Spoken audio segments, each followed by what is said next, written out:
Olá pessoal, tudo bom? Sejam mais uma vez muito bem-vindos à aula de Física, onde a gente está falando agora sobre a integração de gráficos para análise de um movimento. Então, se vocês estão me acompanhando, já há algumas aulas, né?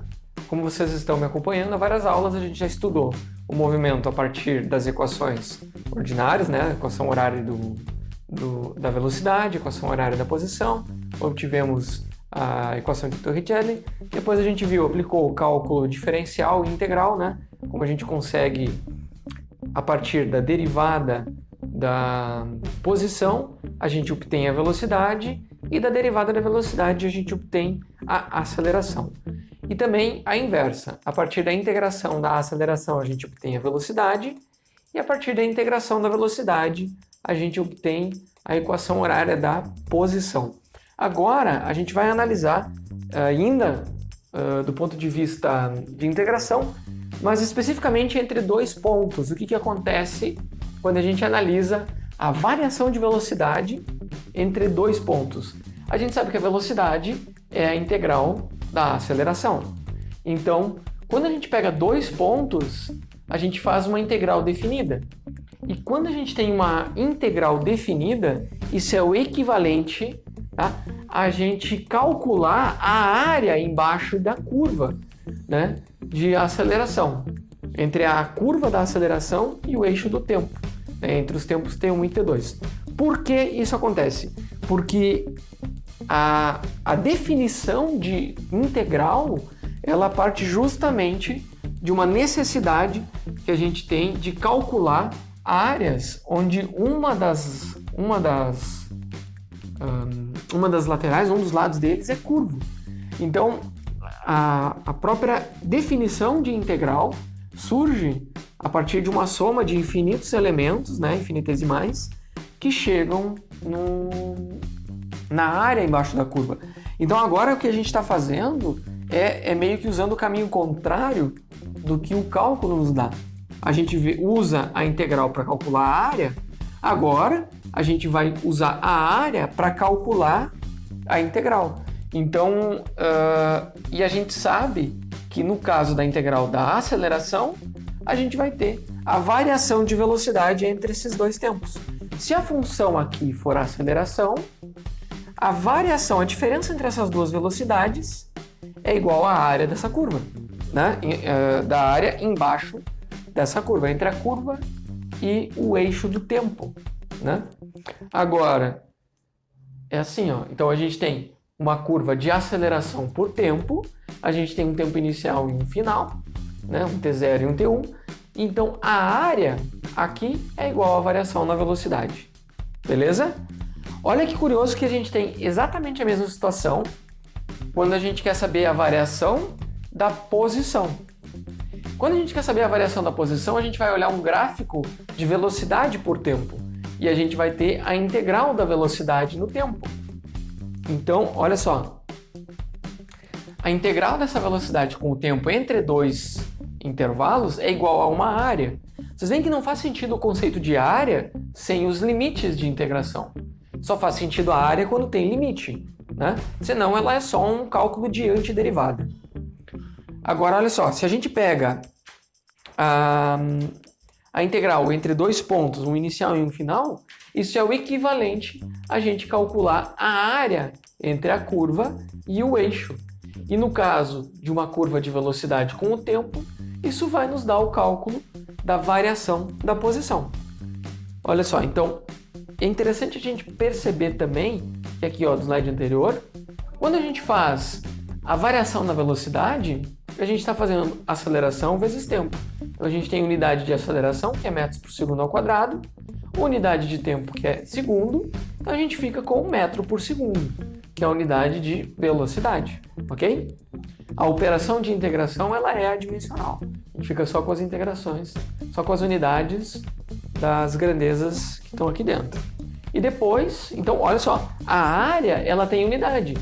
A área tem unidade de metro por segundo, no caso da aceleração por tempo.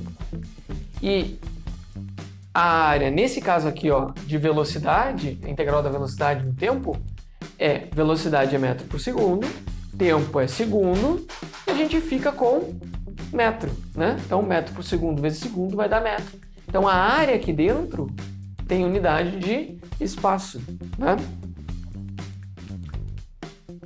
Então, olha só, para a gente fazer um exemplo, né, de como a gente pode utilizar essa análise de gráficos, né, é o exemplo da integração do gráfico da aceleração em função do tempo para analisar lesões do pescoço. Como assim?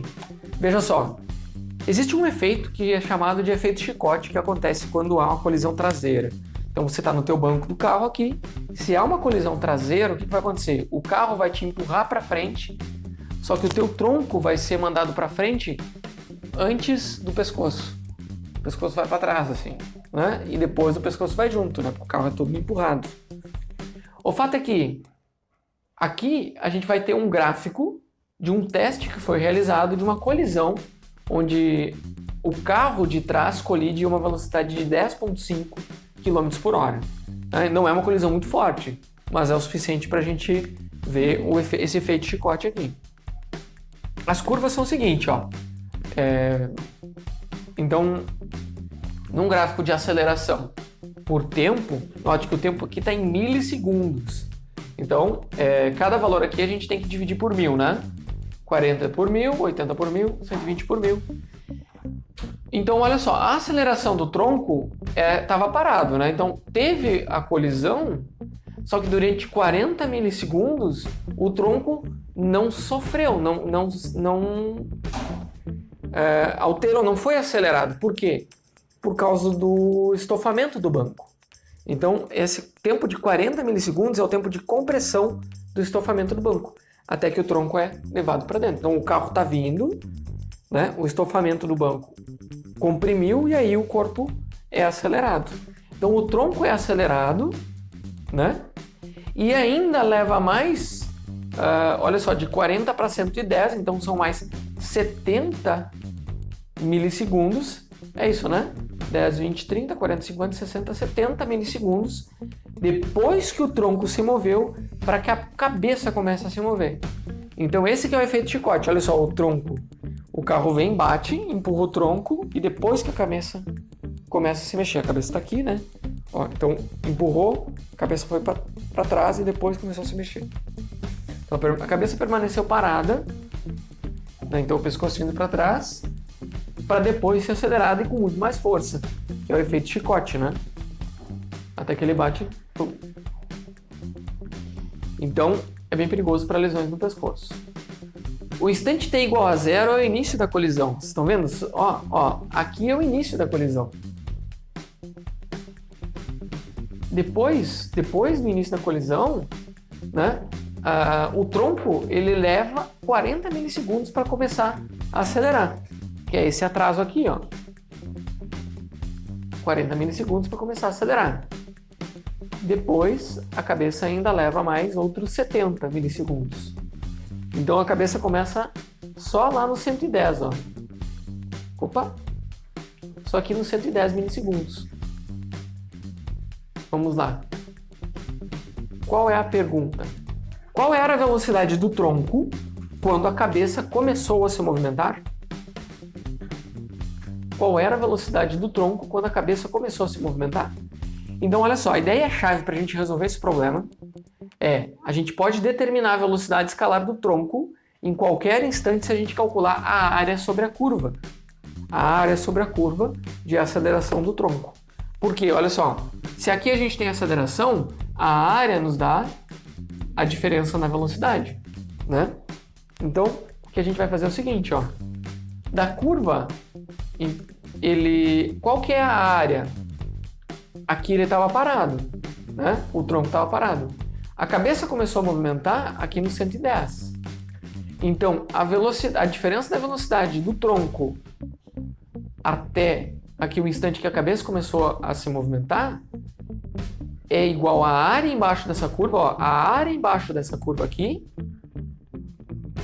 entre aqui ele começou com 0, né?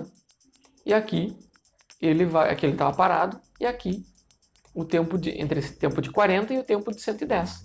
E a área aqui vai nos dar a variação na velocidade, certo? Então, a área vai ser igual à velocidade final, porque a inicial é 0. Então, olha só. A velocidade vai ser basicamente, né, como a velocidade inicial é igual a 0, a velocidade é igual à área desse triângulo mais a área desse retângulo. Então, a área em vermelho mais a área em azul. E aí, a área em vermelho é a área de um triângulo, que é dado por a base, né, vezes a altura, dividido por 2. Olha para o triângulo vermelho de novo aqui, ó. A base vai de 40 até 100, então ela tem 60 de base, vezes a altura, que é 50, então é 60 vezes 50, dividido por 2. Né? Então, quando a gente faz essa conta, a gente fica com 1,5 e as unidades ficam em 1,5, aqui é vezes 10 na menos 3, né? Ó, aqui faltou escrever vezes 10 na menos 3. 1,5 vezes 10 na menos 3. Por causa desse milha aqui, ó. Tá? Então, é importante destacar que faltou eu anotar aqui vezes 10 na menos 3. E aí, depois, a área em azul, ela é 110 milissegundos vezes menos 110 menos 100, né? Então, aquele intervalo, ele começou no 100 e foi até o 110, então tem 10 milissegundos. E a altura é 50 metros por segundo ao quadrado, que é a aceleração. Então, o tempo e a aceleração, aqui de novo faltou 10 a menos 3 aqui, então 0,5 vezes 10 na menos 3 milissegundos, metros por segundo. Portanto, a velocidade é 1,5 metros por segundo, 1,5 mais 0,5, faltou aqui o vezes 10 na menos 3, né? Ou seja, 2,0 vezes 10 na menos 3 metros por segundo. E aqui, ou 7,2 vezes 10 na menos 3 quilômetros por hora, né? Fiquei chateado por ter esquecido desse vezes 10 na menos 3, mas é importante a gente saber identificar onde está faltando alguma informação. Por que faltou esse 10 na menos 3? Vamos olhar no gráfico. É porque o tempo aqui, ó, o tempo ele está em milissegundos, né? Então, se ele está em milissegundos, aqui ele tem que estar vezes 10 na menos 3. Então, é 40 vezes 10 na menos 3, aqui é 100 vezes 10 na menos 3, aqui é 110 vezes 10 na menos 3. Então, se 10 na menos 3, ele vai seguir toda a conta até chegar aqui. Aqui tem 10 na menos 3, 10 na menos 3, aqui 10 na menos 3, aqui também. E a resposta final aqui, ó, 10 menos 3. E lembra que para converter de metros por segundo, a gente multiplica por 3,6? Então, vocês veem que multiplicando por 3,6, fica 7,2 km por hora, só que o 10 na menos 3 permanece. Então, aqui a gente ainda tem 7,2 vezes 10 na menos 3 km por hora. Beleza? É uma velocidade muito pequena, porque afinal de contas foi um tempo muito pequeno, né? Não deu tempo de ganhar muita velocidade entre o carro, o tronco ser acelerado, né, e depois a cabeça começar a ser acelerada.